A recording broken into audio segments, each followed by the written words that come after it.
Jadi di video kali ini saya ingin ngebahas soal kepemimpinan.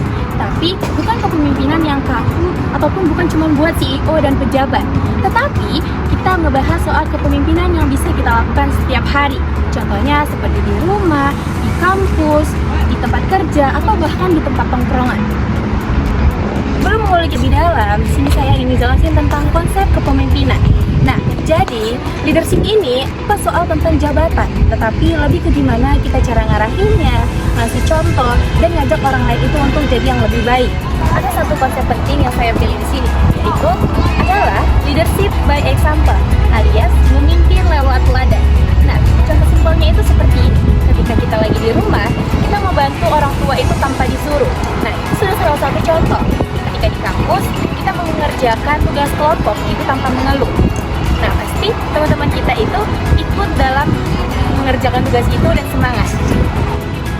Ada juga contoh nyata penerapannya. Nah, saya ngambil contoh dari kehidupan berorganisasi di kampus.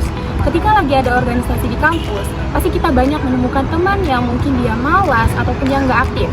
Jadi pada ketika kita dikasih tugas tanggung jawab untuk mengkoordinator dari sebuah acara, kita bisa mulai dari diri kita sendiri. Contohnya kita datang pagi awal, kemudian kita menyiapkan rundown, dan kita bisa membantu juga mengangkat kursi. Nah, dari situ pasti mereka awalnya cuek, tapi kemudian pasti lama-lama mereka akan paham dan pasti ikut ngebantu. Jadi leadership ini sifatnya menular, dan asal kita mulainya dari diri kita sendiri.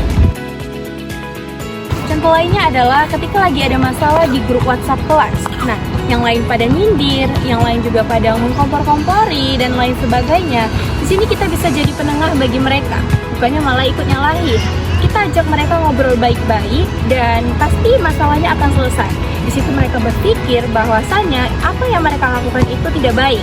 Dan dari pengalaman kecil tersebut, kita bisa belajar bahwasanya jadi pemimpin itu nggak harus nunggu jadi siapa-siapa dulu. Kita bisa mulai dari diri kita sendiri.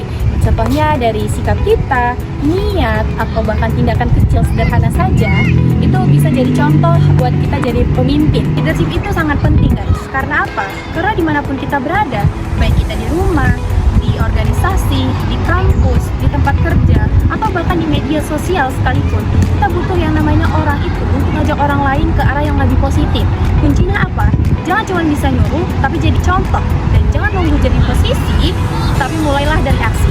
Mungkin segitu saja materi yang dapat saya sampaikan pada video kali ini. Kurang dan lebihnya saya mohon maaf. Wabillahi taufiq wal hidayah. Assalamualaikum warahmatullahi wabarakatuh.